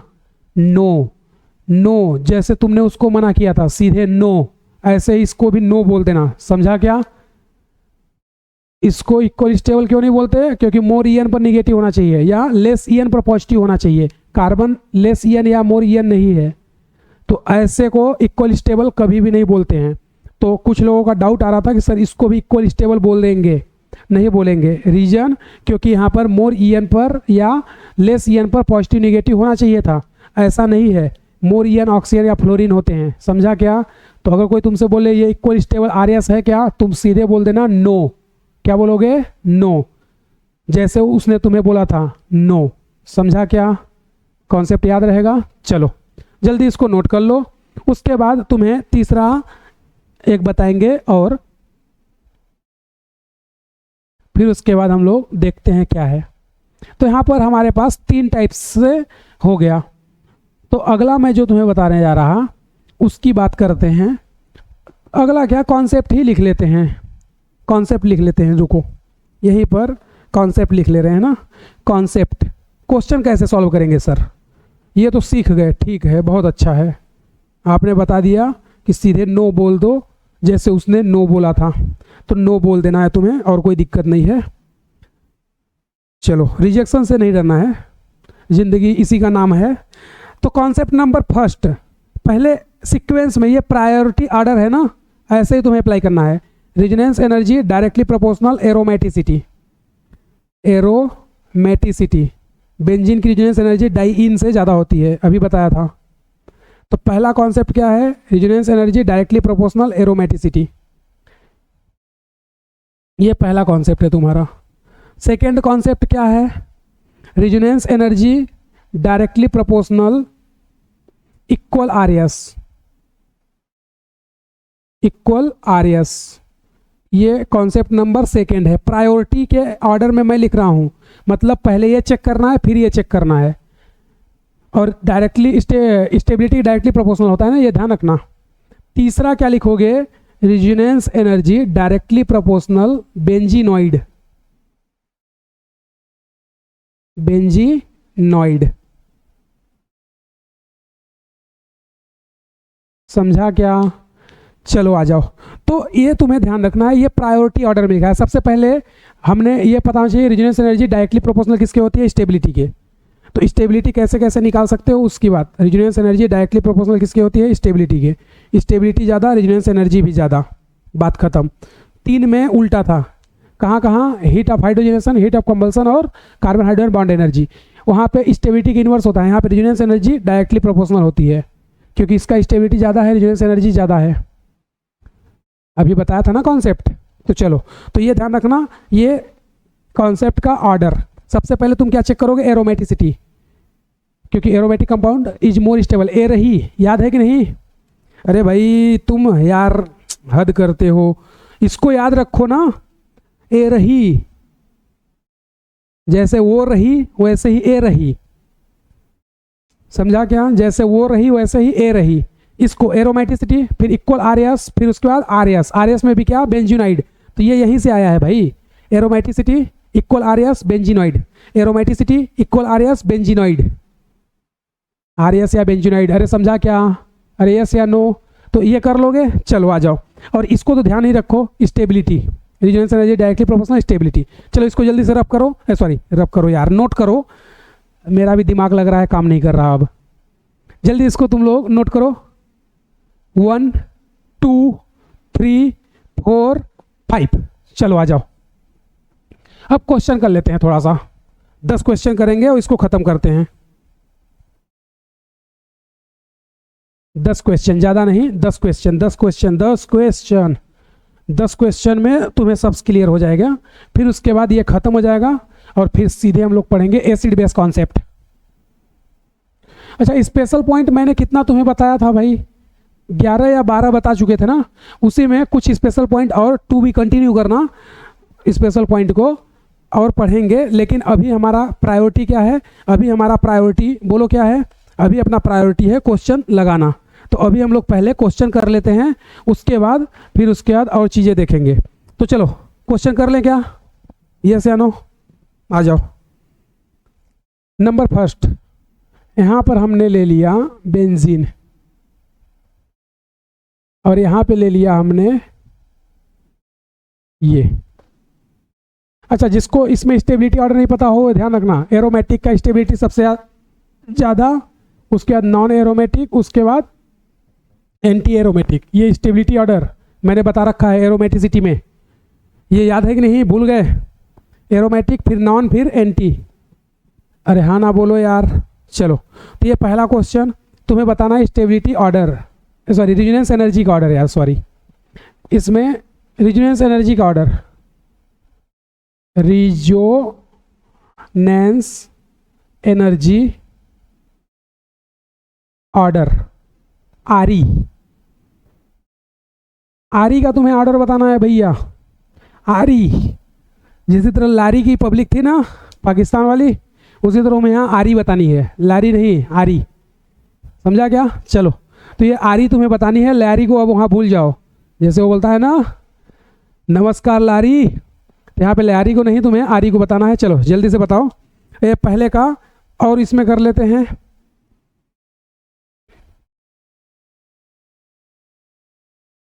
यहाँ पे नाइट्रोजन ले लो, ये लो,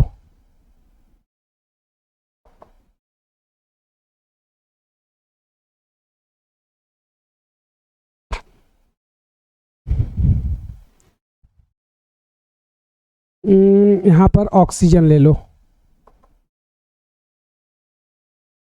ठीक है। अगला नाइट्रोजन ऑक्सीजन, कोई दिक्कत तो नहीं है। अगला तुम्हें बताना है ऑक्सीजन नाइट्रोजन और सल्फर तीनों ले लेते हैं, नाम इनका याद रखना, मैंने नाम बता रखा है, इसका नाम पायरोल है, इसका फ्यूरेन, इसका थायोफिन। अरे याद है या भूल गए, ये थायोफिन है ना,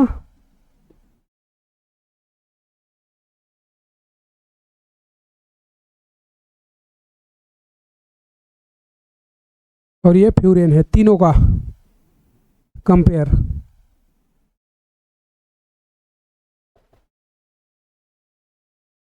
चलो भाई, ये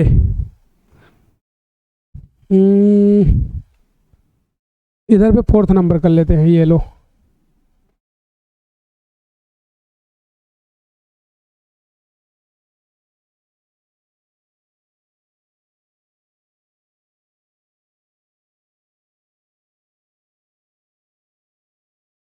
एक दो तीन चार, एक दो तीन चार,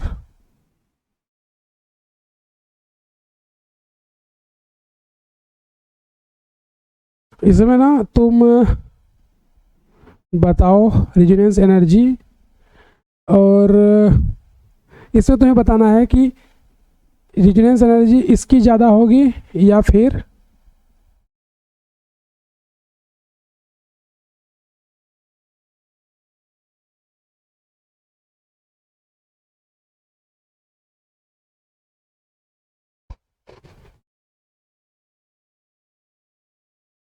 इसकी ज़्यादा होगी।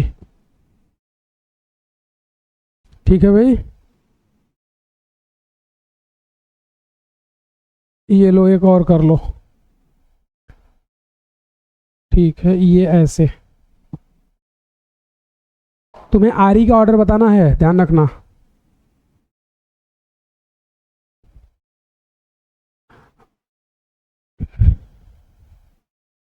अगला तुम इसमें बताओ।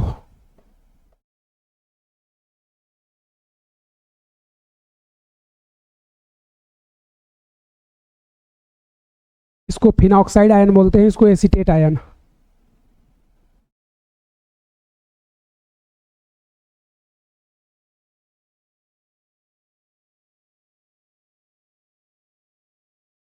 ये उसी का रिजोनेटिव स्ट्रक्चर है, ध्यान रखना। ये इसी का रिजोनेटिव स्ट्रक्चर है, ठीक है। ये उसी का रिजोनेटिव स्ट्रक्चर है। अगला एक दो और कर ले क्या? लो,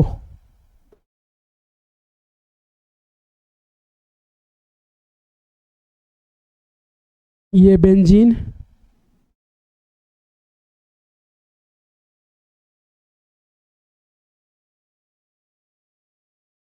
ये नेप्थेलिन,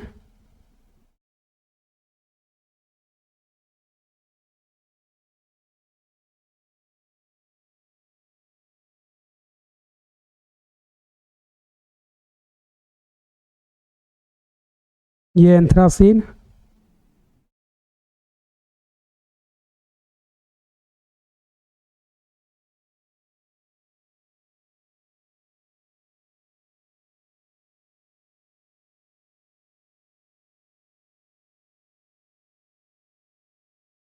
और ये फिनेंथ्रीन।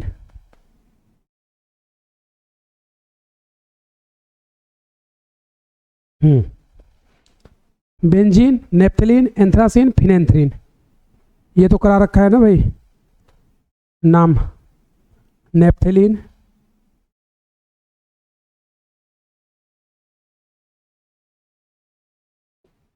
एंथ्रासीन,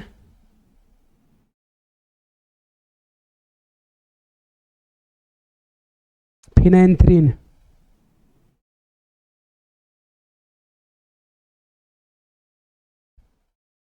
चलो, ये 5-6 क्वेश्चंस आई होप कि तुम्हें बन जाएंगे, बहुत ही ईजी है। फिर उसके बाद अच्छा एक और लिख लेते हैं, 7th नंबर यहाँ पे जगह है। एक है तुम्हारे पास पायरोल,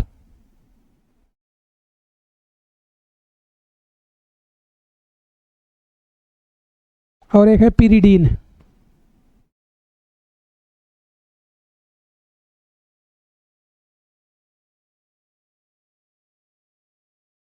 इसमें रिजोनेंस एनर्जी बतानी है ना। चलो, तुम्हारे पास 2 मिनट का टाइम है, जल्दी से इसको सॉल्व करके बताओ। देन उसके बाद हम आगे की ओर चलेंगे एसिड बेस कॉन्सेप्ट पे। यहीं पे अपना ये टर्म खत्म हो जाएगा, ठीक है।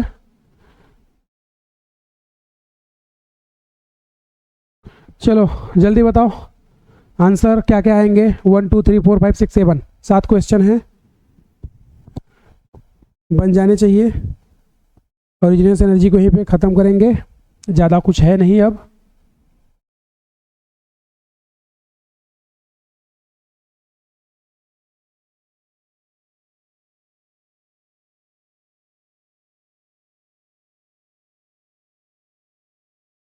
चलो भाई, आया क्या आंसर?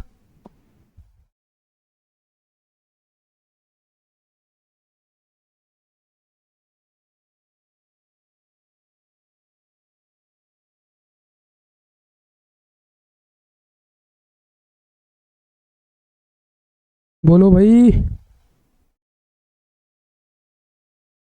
चलो आ जाओ, देख लेते हैं। ये बताओ एरोमेटिक है तो सबसे पहले क्या देखोगे? Resonance energy R E, stability order, aromaticity, equal R S, benzenoid. तो सबसे ज़्यादा एरोमेटिक, ये एरोमेटिक है। ये क्या है? Non aromatic. कैसे पता चला? sp3। तो रिजोनेंस एनर्जी इसकी ज़्यादा होगी, आर ई का ऑर्डर ए ग्रेटर देन बी। इसके पास आ जाओ।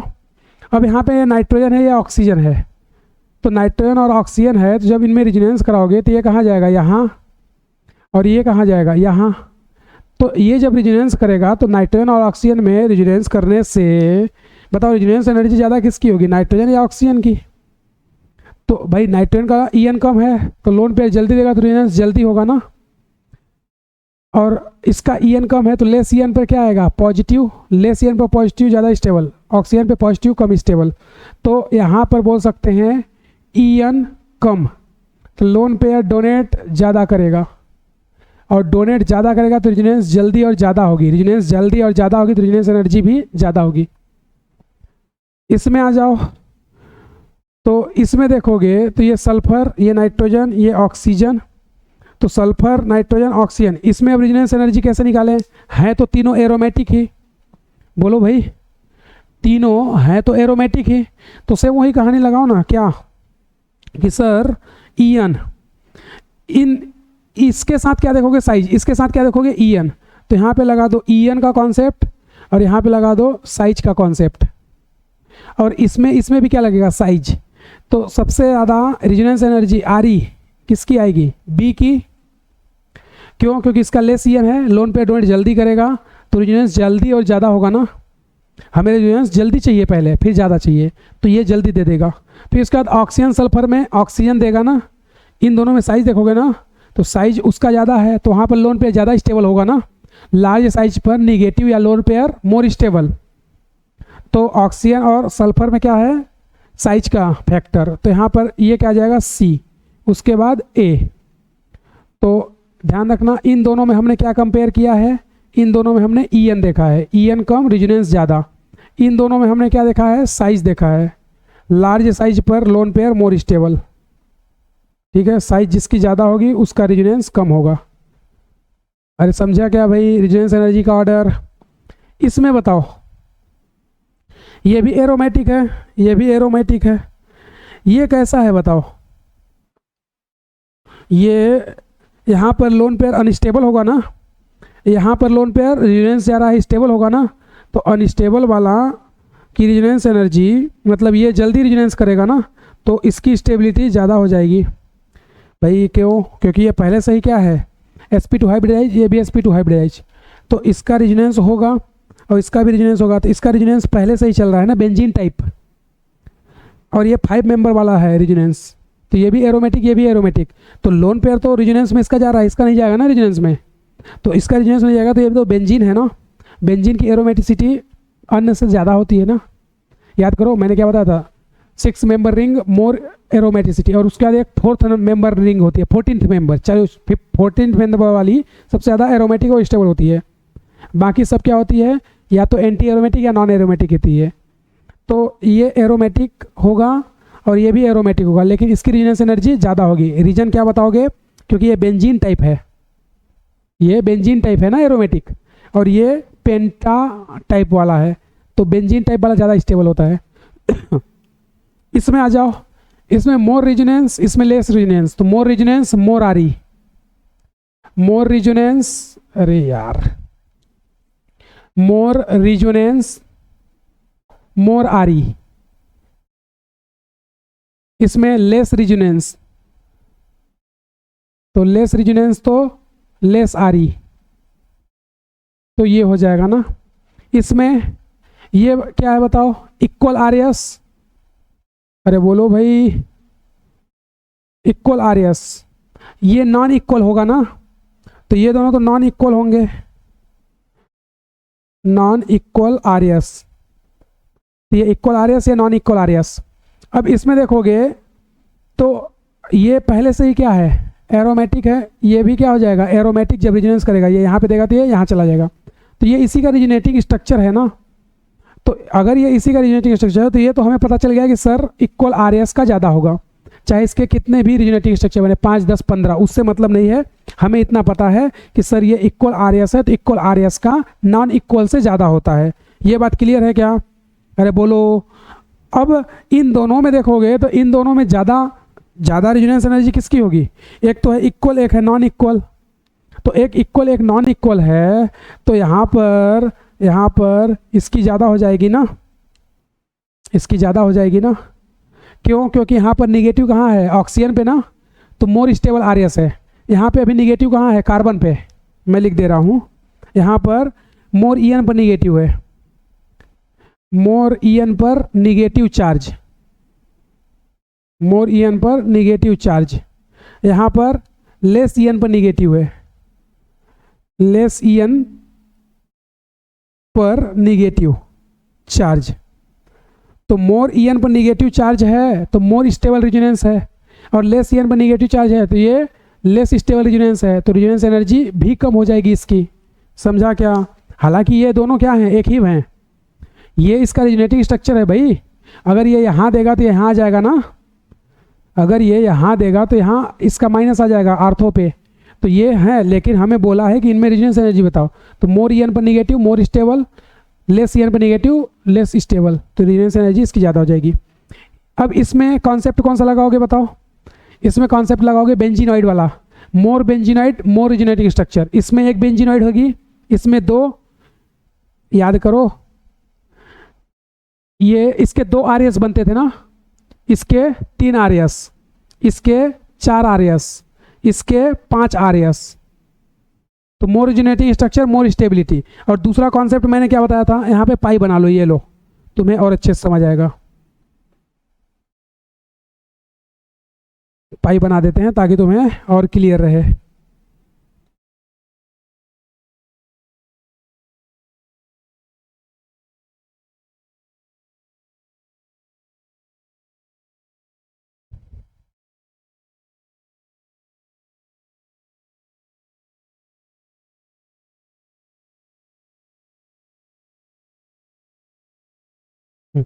तो अब देखोगे तो इसमें कितनी बेंजीनॉइड है बताओ?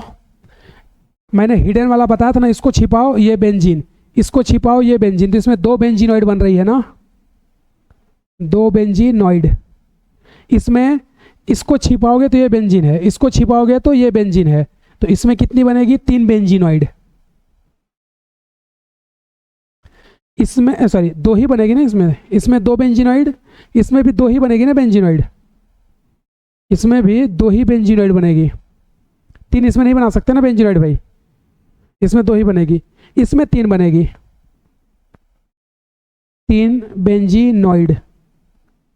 अच्छा बोलोगे सर मैं तो इसको ऐसा कर दूं कि यहाँ पे एक ही बेंजीनॉइड बने, तो हमें तो मोर स्टेबल बनाना है ना।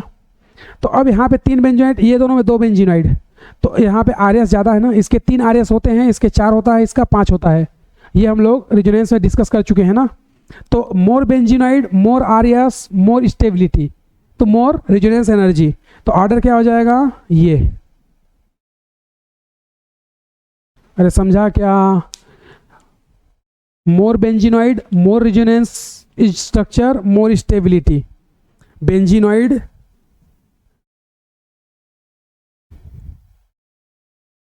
बोलो भाई, क्लियर है क्या ये बात? अरे बोलो, अगर क्लियर है तो फिर रेजोनेंस एनर्जी को यहीं पर समाप्त करते हैं। अगला हम लोग पढ़ेंगे क्या? Acid base strength. चलो भाई, तो आई होप कि तुम्हें ये अच्छे से समझ आया होगा।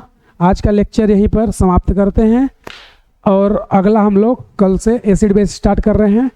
तो सभी लोग वापस से कॉन्सेप्ट को पढ़ लेना। स्पेशल पॉइंट बहुत ही इंपॉर्टेंट है। टेलीग्राम पे मैं डेली क्वेश्चन भेजते जा रहा हूँ, और वहाँ पे तुम लोग क्वेश्चन सॉल्व कर लेना। आंसर की भी मैं जल्द ही 1-2 दिन के अंदर तुम्हें भेज दूंगा, तो आंसर की से तुम चेक कर लेना, ठीक है?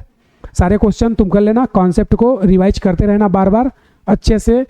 वादा करते हैं पूरी केमिस्ट्री 11th और 12th, इसके बाद हम लोग हाइड्रोकार्बन पढ़ेंगे। टेंशन मत लो, पूरी 11th और 12th केमिस्ट्री मैं पूरा करा दूंगा, तुम्हें टेंशन नहीं लेना है। थैंक यू एवरीवन, फिर जल्द ही मिलते हैं। सभी लोग जुड़े रहना साथ।